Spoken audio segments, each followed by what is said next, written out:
Sir मेरा पहला question है what is belief and how to build it.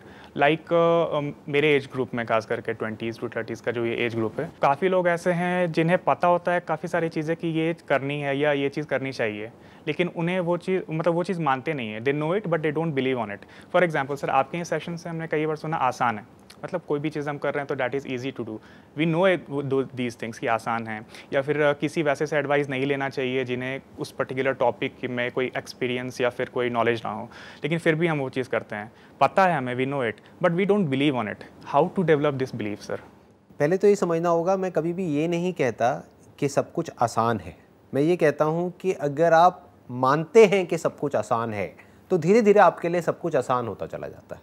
और अगर आप ये मानते हैं कि आपके लिए सब कुछ मुश्किल है तो ना चाहते हुए भी आपकी जो ब्रेन है, आपका जो माइंड है, वो उसको मुश्किल बनाता चला जाता है। देखो, शॉर्ट टर्म में आपके साथ में क्या होता है क्या नहीं होता है, that depends upon a lot of factors.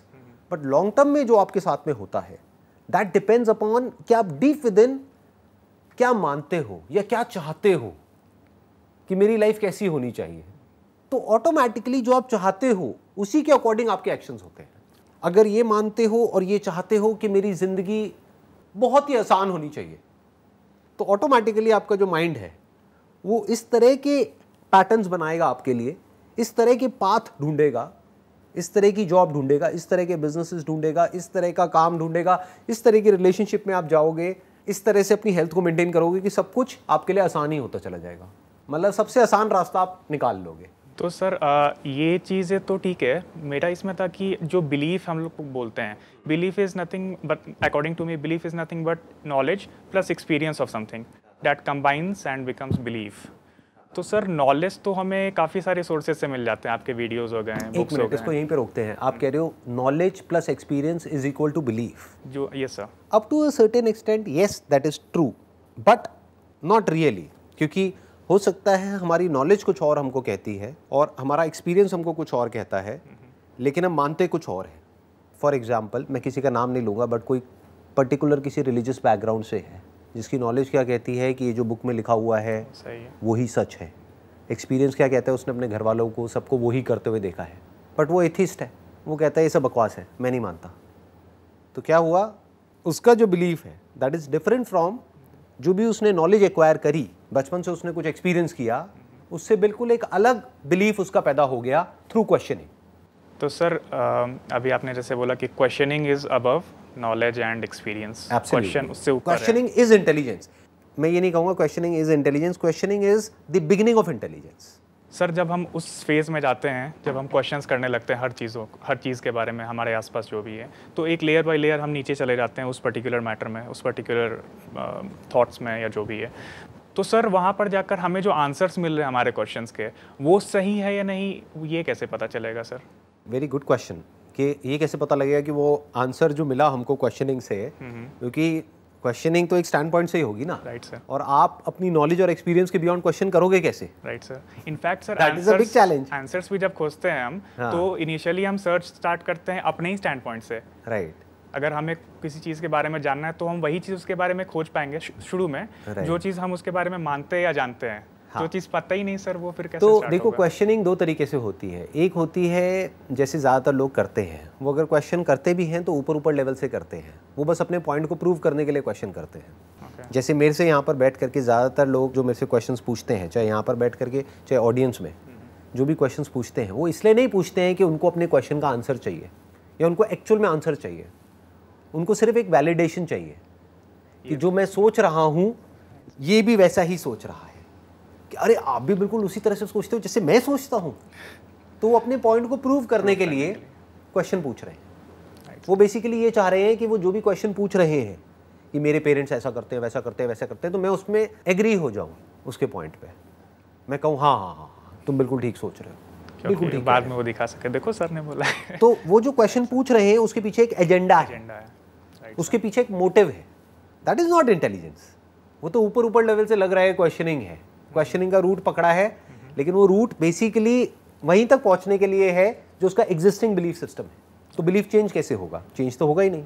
तो क्वेश्चनिंग कैसे करें? Questioning must always be based upon facts, based upon reality. जैसे मैं यहाँ पर हूँ, अभी आपके सामने बैठा हूँ, अब इसको कैसे क्वेश्चन करोगे? नहीं कर सकता। जो है उसको एज इट इज देखना इज क्वेश्चनिंग, जैसे एक साइंटिस्ट देखता है। मतलब वहां पर there is no self who is looking at it, what is the self who is questioning, that needs to be questioned.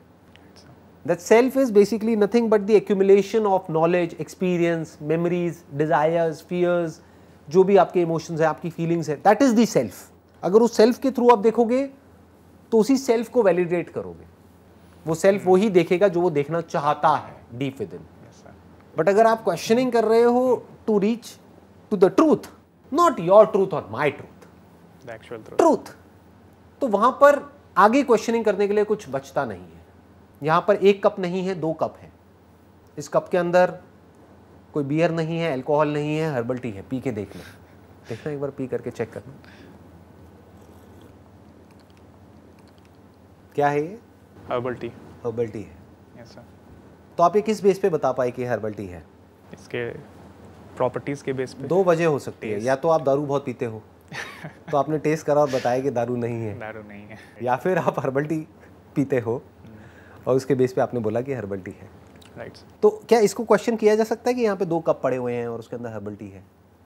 It can't be question. तो questioning is simple, not based upon your own stand point, या फिर your own beliefs, या फिर your own superstitions, या फिर your religion, या फिर your what ever family background. For example, मैं एक एग्जाम्पल देता हूँ आपको। मैं ये कहता हूँ कि आप डीप विद इन जैसा चाहते हो, जैसा मानते हो, वैसा ही आपके साथ में होता है।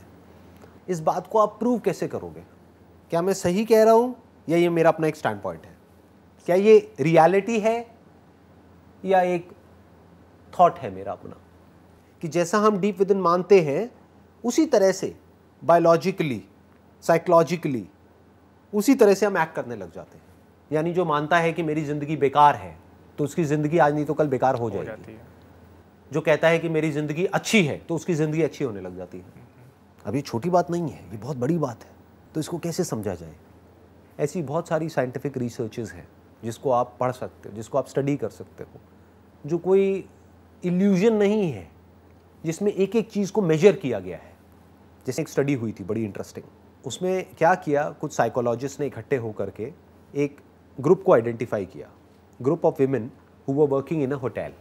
उन्होंने क्या किया, उसको 2 पार्ट्स में डिवाइड कर दिया। आधों को ये बोला कि ये जो आप काम कर रहे हो होटल में, ये जो आप काम कर रहे हो, चद्दर चेंज कर रहे हो, सफाई कर रहे हो, ये कर रहे हो, वो कर रहे हो, ये एक बहुत ही अच्छे लेवल की फिजिकल एक्सरसाइज है, very good for your health, very good for your fitness. बस इतना सा उनको बोला और कुछ नहीं किया, बस ये थॉट उनके माइंड में प्लांट कर दिया, उन्होंने मान लिया। दूसरे ग्रुप को क्या किया, कुछ भी नहीं बोला। उसके बाद 1 महीने बाद उनको मॉनिटर किया तो क्या निकल करके आया, वही बात जो अभी मैं बोल रहा था कि जैसा हम मानते हैं वैसा होने लग जाता है। मतलब कि 1 महीने बाद उनके BMI को मॉनिटर किया। BMI होता है बॉडी मास इंडेक्स, क्योंकि बॉडी में फैट परसेंटेज पहले कितना था, अभी कितना है, जो मसल मास है वो कितना बढ़ा है या कितना कम हुआ है। बहुत सारे पैरामीटर्स के बेस पे ये देखा कि इन 2 ग्रुप्स में क्या फ़र्क है। And there was a significant difference between group 1 and group 2।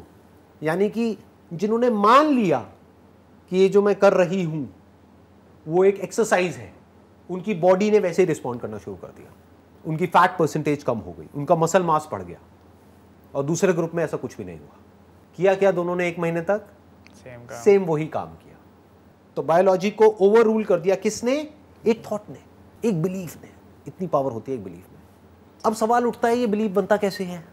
अरे कुछ भी है, आपकी श्रद्धा है, जो मानना है मान लो, ये भी रियलिटी है। तो जब कुछ मानना ही है तो ढंग का ही मानते हैं ना, जो प्रूवन हो साइंटिफिक। नहीं, इसको ध्यान से समझना। साइंटिफिकली कुछ भी प्रूवन नहीं है। साइंटिफिकली ये प्रूवन नहीं है कि जिंदगी आसान है, जिंदगी मुश्किल है। साइंटिफिकली ये प्रूवन है, दोनों में फर्क को ध्यान से समझना। साइंटिफिकली ये प्रूवन है कि जैसा आप मानते हो वैसा आपके साथ में होता है। और ऐसा मैंने भी एक एक्सपेरिमेंट की बात करी है, ऐसी एक रिसर्च की बात करी, ऐसी और भी बहुत सारे एक्सपेरिमेंट्स हैं जो साइकोलॉजी की फील्ड में आप अगर स्टडी करोगे तो आपको देखने को मिलेंगे। एक नन्स का एक्सपेरिमेंट है बड़ा इंटरेस्टिंग, जिनको स्टडी किया गया 80 साल तक हैप्पीनेस इंडेक्स के बेस पर। तो वहाँ पर भी कुछ बहुत इंटरेस्टिंग निकल करके आया। एनी हाउ, ये क्लियर हुआ हमको साइंटिफिकली क्या प्रूवन है। साइंटिफिकली इट इज़ प्रूवन कि जैसा हम सोचते हैं, जैसा हम मानते हैं, इसको कोई भी डिनाई नहीं कर सकता। ना कोई साइकेट्रिस्ट, ना कोई साइकोलॉजिस्ट, ना कोई डॉक्टर, कोई भी इस बात को डिनाई नहीं कर सकता जो मैं कह रहा हूँ कि जो हमारे थॉट्स हैं जिस तरीके से हम सोच रहे होते हैं, जैसा हमारा इंटरप्रिटेशन होता है एक पर्टिकुलर सिचुएशन का, जिस तरह से हम इंटरप्रेट करते हैं लाइफ को, लाइफ हमारे लिए वैसे ही होती चली जाती है। तो आपके ऊपर है आप लाइफ पे क्या लेबल लगाते हो। साइंटिफिकली ये प्रूवन नहीं है कि लाइफ आसान है मुश्किल है। आपने ठप्पा लगा दिया मेरी जिंदगी तो आसान है, चलो आज मुश्किल है लेकिन फ्यूचर में मेरी जिंदगी आसान होने वाली है, मैं जो काम करूंगा बिल्कुल ऐसा करूंगा जो शुरू में हो सकता है मेरे को कुछ मुश्किलें आए लेकिन आगे जाकर के वो सब आसान हो जाएगा। अब ये है बिलीफ, ये कोई रियलिटी नहीं है, क्योंकि रियलिटी में बिलीफ के लिए कोई जगह नहीं है। देखना, ध्यान से समझना। डू यू बिलीव कि यहाँ पे 2 कप्स हैं, या फिर you know it for sure कि यहाँ पे 2 कप्स हैं? I know it for sure. तो यहाँ पे किसी बिलीफ की जरूरत है नहीं। तो बिलीफ की जरूरत कहाँ पड़ती है? जहाँ पे 2 चॉइसेस हो या मल्टीपल चॉइसेस हो, वहाँ पे बिलीफ की जरूरत पड़ती है। दिस इज चॉइसलेस, यहाँ पे कोई चॉइस नहीं है ना। नहीं। मैं कह रहा हूँ यहाँ पे कप है, कोई चॉइस है? There is no choice there, you can't deny it, you don't believe it, it's there. पैसा कमाने के 2 रास्ते हैं, एक ये भी है जिसको हार्ड वर्क बोलते हैं, एक स्मार्ट वर्क भी है। तो 2 चॉइसेस आ गई ना। Right sir. तो आपके ऊपर है आप किस रूट को पकड़ते हो।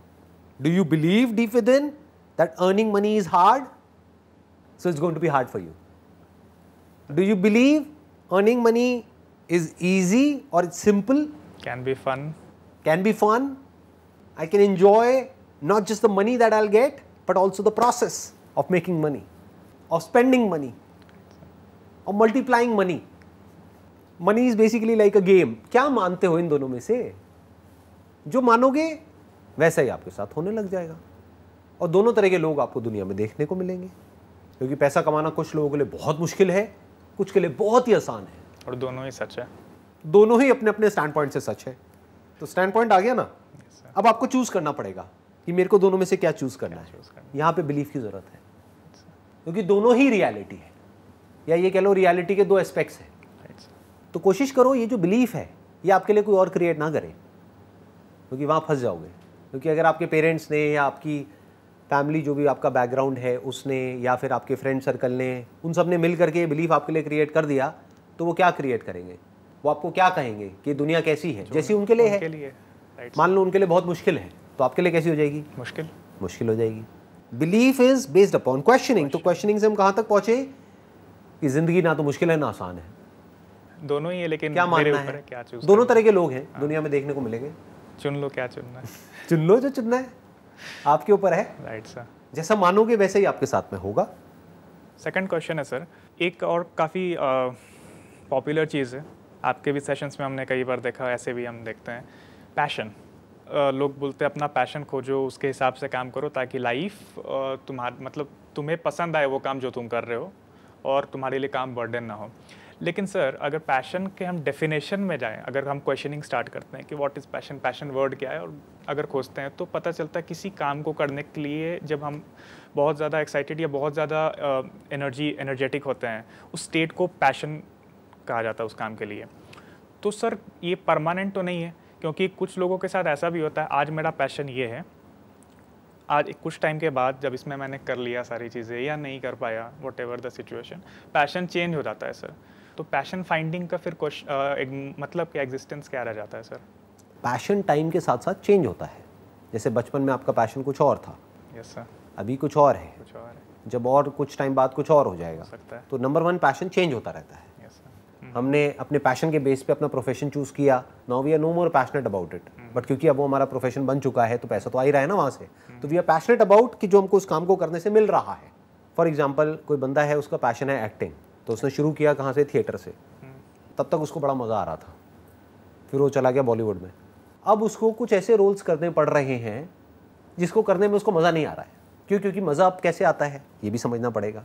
जो हमारी स्किल होती है या जो हमारा टैलेंट होता है, उसके लेवल का जब हमको कोई चैलेंज मिलता है या उससे हल्का सा ऊपर, तो मज़ा आता है। जैसे स्पोर्ट्स में भी ऐसे ही होता है। फॉर एग्जांपल आप बैडमिंटन खेलते हो, आपके सामने वाला प्लेयर बिल्कुल ही बेकार है तो भी मज़ा नहीं आएगा, बहुत ही ज़्यादा बढ़िया है तब भी मज़ा नहीं आएगा। तो मज़ा किस चीज़ में आता है? पहले तो आपको इंटरेस्ट होना चाहिए उस काम में। आप कहो कि हाँ बैडमिंटन में मेरा इंटरेस्ट है। अब इंटरेस्ट कैसे आता है? जैसे जैसे आपकी स्किल बेटर होती चली जाती है, आप प्रैक्टिस करते चले जाते हो, तो आपका इंटरेस्ट भी डेवलप हो जाता है। तो पैशन कैन बी डेवलप्ड। ऐसा नहीं है कि पैशन अंदर होता है कि फॉर एग्जांपल कोई बैडमिंटन प्लेयर है तो ये नहीं कि जब वो माँ के पेट से निकला था तो बैडमिंटन का रैकेट लेकर के निकला था या निकली थी, ऐसा नहीं होता है। क्या हुआ, बचपन में ही उनके पेरेंट्स ने उनको कोई एकेडमी ज्वाइन करवा दी, वहाँ से उसकी स्किल इंप्रूव होने लग गई, फिर खेलने में मज़ा आने लग गया, उसको कुछ रिवॉर्ड मिला, वहाँ से कोई एक्नॉलेजमेंट मिला, जितना एक्नॉलेजमेंट मिला, मान लो कोई मेडल मिला, वो मिला तो और एनर्जी आई उस काम को करने की, और मज़ा आया, फिर उसको और इम्प्रूव किया, फिर नेक्स्ट लेवल पे ले गए, नेक्स्ट लेवल पे, नेक्स्ट लेवल पे। तो passion is linked to your skill and skill can be acquired, skill can be developed with practice. Passion ऐसा नहीं है कि आप डिस्कवर कर लोगे अंदर से, ये बेवकूफ़ों वाला सवाल है, राइट?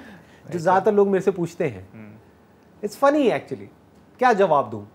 ऐसा थोड़ी है कि आप मतलब रात को सोए, सुबह उठे, अपने आप पूछते हो मेरा क्या पैशन है, मेरा क्या पैशन है, और एकदम सुबह उठे और आपने देखा कि अरे मेरे अंदर से ये पैशन निकल के आया। जैसे ही वो करने गए पता लगा कि आप बिल्कुल ही बेकार हो काम को करने में। फॉर एग्जाम्पल, आपने डिस्कवर कर लिया माई पैशन इज सिंगिंग, जब गाया तो बिल्कुल बेसुरा है, तो डिस्कवरी नहीं होगा। तो सुर में गाने के लिए पहले रियाज करना पड़ेगा ना, with practice over a period of time. जैसे जैसे आप प्रैक्टिस करते रहते हो, अपनी स्किल को और बेटर करते चले जाते हो, तो आपको उसमें मजा आने लग जाता है, बशर्ते कि आपको उस लेवल का चैलेंज मिले। और उसी मजे को, तो वो जो मैं आपको बॉलीवुड वाला एग्जांपल दे रहा था, अब उससे आप रिलेट करोगे। फॉर एग्जांपल, उसकी स्किल है एक लेवल की, उसकी एक्टिंग की स्किल, उसको एक्सपीरियंस है 10-15 साल का, लेकिन उसको रोल मिल रहे हैं बिल्कुल ही ऐसे जिसमें कुछ है ही नहीं, उसको मज़ा ही नहीं आ रहा वो करने में, बट पैसा तो मिल रहा है, पैसे में तो मज़ा आ रहा है। अब वो क्या करेगा? क्योंकि जहाँ उसने कोई भी कॉम्प्रोमाइज़ किया तो एक सैचुरेशन पॉइंट आने लग जाएगा, वो थकने लग जाएगा, लाइफ बोरिंग हो जाएगी, मतलब लाइफ स्टैग्नेंट हो जाएगी, तो अंदर ही अंदर मरने लग जाएगा, उसके अंदर का आर्टिस्ट मरने लग जाएगा। हो सकता है वो जो पैसा उसको मिल रहा है उसकी वजह से वो अपने लाइफस्टाइल को इस तरीके से चेंज कर दे कि अब वो पूरी तरह से फंस जाए, कि वो ज़िंदगी भर ऐसे ही रोल करता रहे जो करने में उसका कोई इंटरेस्ट नहीं है, चीज़ों के पीछे फिर ध्यान चला जाए, खत्म। अब वो चीज़ें जो उसके लिए थी वो उन चीज़ों का ही गुलाम है। गाड़ी किसके लिए है? हमारे लिए है ना, राइट सर। बहुत सारे लोग गाड़ी के गुलाम हैं। सोचो कितने बेवकूफ़ हैं, नहीं कि मेरी बड़ी गाड़ी है, अगर मैंने जॉब छोड़ दी तो मेरी बड़ी गाड़ी चली जाएगी, तो क्या हो जाएगा? छोड़ दे। अगर तेरे को नहीं पसंद तो छोटी गाड़ी ले ले। नहीं, स्टेटस है ना। ज़्यादातर लोग गुलाम बन जाते हैं नेम के, फेम के, मनी के, पावर के। बहुत सारी चीज़ें जो ग्रॉस है, जैसे कि पैसा, बहुत सारी चीज़ें जो सटल है, जो दिखती नहीं है, तारीफ, एक्नॉलेजमेंट, वैलिडेशन, ये बहुत सटल है, दिखता नहीं है, इसके लोग गुलाम बन जाते हैं। फिर वो करने लग जाते हैं जो कि दुनिया उनसे करवाना चाहती है, वो नहीं जो वो करना चाहते हैं। फॉर एग्जाम्पल, ये जो अभी सेशन हो रहा है हमारा, ये जो कॉन्वर्सेशन चल रही है, इसको करने के 2 तरीके हैं। एक ये कि ऑडियंस क्या चाहती है। हो सकता है ऑडियंस बोले सर ये क्या बैठ करके बात कर रहे हो, मज़ा नहीं आ रहा सर। आप ना सर वो खड़े होकर के जो एनर्जेटिक वीडियोस होती है ना सर, वो बनाओ, छोटी छोटी 4-4 मिनट की, 5-5 मिनट की, फटाफट से देखी, चार्ज अप हुए, instant gratification, instant kick, instant motivation, वो चाहिए सर हमको तो। और अब तो और लेवल गिर गया है लोगों का। सर 5 मिनट की वीडियो कौन देखेगा sir? 30-40 second, 50 second, please sir. ये शॉर्ट्स आती है ना, #शॉर्ट्स, ये आधा घंटे की वीडियो कौन देखेगा बैठ कर? सोचना ना पड़े ज़्यादा। आधा घंटे की वीडियो, अरे क्यों बना रहे हो सर? हम तो नहीं देखेंगे, तो भाड़ में जाओ, मत देखो, हम अनसब्सक्राइब कर देंगे, कर दो। पर ये भी है ना सर, ये जो लेवल आप जो ये बातें बोल रहे हैं कर दो, ये तभी आ पाएगा जब उस काम को करने से आपको मटेरियलिस्टिक रिक्वायरमेंट फुलफिल ना होती हो, और वो तभी आप करते हो जो क्योंकि आपको पसंद है, ना कि आपकी ज़रूरत है। ये कॉन्फिडेंस तभी आ सकता है ना सर। ये कॉन्फिडेंस तभी आ सकता है जब आपको क्लियरली पता हो कि मेरे को अपनी लाइफ को अपनी टर्म्स पे जीना है। लॉजिक और इमोशंस, व्हेन एंड वेयर। मैं एक एग्जांपल देता हूँ जिससे थोड़ा आसान हो जाएगा। हाँ, बताइए। जैसे सर इमेजेस बाज़ार का जो बिज़नेस मॉडल है, मॉडल से पैसे नहीं लेते हैं, ये कुछ लोगों के लिए लॉजिकल नहीं है। जैसे आपने लास्ट लाइफ चेंजिंग सेमिनार में बोला था कि आप सबसे बड़े प्रोडक्शन हाउस हो इंडिया के, आप पैसे क्यों नहीं चार्ज करते हो? ये लॉजिक है, करना चाहिए, लेकिन उसमें एक आपका इमोशन है कि मैंने उन्हें स्ट्रगल करते देखा था, मैं उनकी लाइफ को ईजी बना रहा हूँ। ये इमोशंस है सर। लॉजिक कहाँ सर, इमोशन कहाँ, और कैसे दोनों का एक बैलेंस क्रिएट करते हैं? जो आप ये कह रहे हो ना कि ये लॉजिक है, ये इमोशन है, ऐसा आपको लग रहा है, एक्चुअल में दोनों ही तरफ से लॉजिक है। क्योंकि अगर मैं उनसे नहीं ले रहा हूँ तो इसके पीछे का लॉजिक बता देता हूँ आपको। लॉजिक क्या है? लॉजिक ये है कि when I used to take money from them, तो मुझे अंदर से अच्छा नहीं लगता था तो कोई भी काम मैं कर रहा हूँ, वहाँ से चाहे कितना भी पैसा आ रहा है, अगर मुझे ही अंदर से अच्छा नहीं लग रहा है तो ऐसा काम करने का क्या लॉजिक है? Is it an emotional decision और a logical decision? For example, मैं ये कर रहा हूँ, कोई एंटरप्रेन्योर इसको देखेगा, कहेगा इसमें क्या लॉजिक है, इससे क्या हो रहा है, क्यों कर रहे हो? और हो सकता है उसको देख करके वो और एक स्टेप आगे बढ़े, वो कहेगा अरे ये तो बहुत इमोशनल है, यहाँ पर बैठ करके लोगों के बारे में सोच रहा है। ये उनका लॉजिक है। और वो क्या करेंगे, वो ये कहेंगे वो लॉजिकल है और मैं इमोशनल हूँ। ये भी तो हो सकता है कि वो भी लॉजिकल है, मैं भी लॉजिकल हूँ, लेकिन उनका लॉजिक बहुत ही सरफेस लेवल पे काम कर रहा है, मेरा लॉजिक बहुत ही डीपर रियलिटी को देख करके, समझ करके फिर काम कर रहा है। मैं उनसे पूछूंगा तुम्हारा क्या लॉजिक है? पागलों की तरह पैसे के पीछे भागते चले जा रहे हो, ना हेल्थ का कुछ अता पता है, ना दुनिया को कोई फ़र्क पड़ता है कि तुम्हारे जैसे कितने आए और कितने गए। मैं आपसे पूछता हूँ, आज से 20 साल पहले दुनिया के 100 सबसे अमीर लोग कौन थे? नहीं पता। अच्छा ये बताओ, ऐसे कुछ नाम पिछले 20 साल में जो चाहे अमीर थे या नहीं थे, लेकिन जिन्होंने आपकी थिंकिंग को, आपकी थॉट प्रोसेस को, आपकी लाइफ को इन्फ्लुएंस किया या उस पर इम्पैक्ट डाला? संदीप माहेश्वरी। अरे मैं 20 साल पहले कहाँ यार, नहीं मतलब 20 साल तक में। ठीक है, बट अगर मैं 20 साल पुरानी बात करूँ तो क्या नाम आएंगे? डॉक्टर एपीजे अब्दुल कलाम आएगा। डॉक्टर एपीजे अब्दुल कलाम को अगर आप देखोगे, उनकी जो लाइफ थी वो बहुत ही सिंपल थी। छोटे से कमरे में रहते थे, थोड़ा सा कुछ सामान था। अब कोई एंटरप्रेन्योर होगा जो पागलों की तरह पैसे के पीछे भाग रहा है, उनसे पूछो क्या लॉजिक है? इमोशनल। उनको लगेगा इमोशनल थे वो तो। अरे नहीं, इमोशनल नहीं थे, एक्चुअल में उनकी लाइफ लॉजिकल थी। क्योंकि लाइफ को जीने का मतलब क्या है, लाइफ में सबसे बड़ा लॉजिक क्या है कि I must live on my own terms. मुझे अपने अंदर के पैशन को जिंदा रखना है, मुझे वो करना है जो डीप विद इन मैं करना चाहता हूं। और डीप विद इन सब क्या करना चाहते हैं? At the deepest level of your being सब क्या चाहते हैं? खुश रहना। खुशी से भी और डीप में क्या है? पीस। पीस से भी नीचे जाओ और बताओ क्या चाहते हो? डीपेस्ट डिजायर हम सबका क्या है? हम सब जिंदा रहना चाहते हैं। To live. और कब तक के लिए जिंदा रहना चाहते हैं? हमेशा के लिए। क्या ये डीपेस्ट डिजायर है या नहीं है? सर। क्या आप हमेशा के लिए जिंदा रहना चाहते हो या नहीं चाहते हो? I am not talking about at the level of your body. वो तो पॉसिबल ही नहीं है आज की डेट में। मतलब साइंस ने इतनी तरक्की नहीं करी है अभी कि आपके सारे पार्ट्स बॉडी के जो भी हैं वो सब निकाल करके उसकी जगह सिलिकॉन के पार्ट्स लगा दिए जाएं और अब आप चलते चले जा रहे हो। वो आज की डेट में तो पॉसिबल नहीं है। फ्यूचर में कभी होगा, तब नए चैलेंजेस आएंगे। लाइफ स्पैन तो बढ़ जाएगा, बट मीनिंग क्या है, पर्पस क्या है, वो एक नया चैलेंज होगा।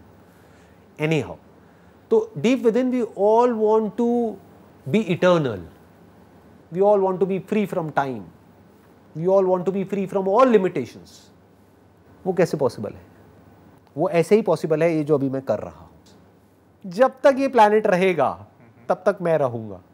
मुझे कैसे मिटाओगे? तो क्या ये लॉजिकल है या नहीं है? है सर। क्योंकि मैं अपने डीपेस्ट डिजायर को पूरा कर रहा हूं। कब आप जिंदा रह सकते हो लोगों के दिलों में, लोगों के दिमाग में? कब?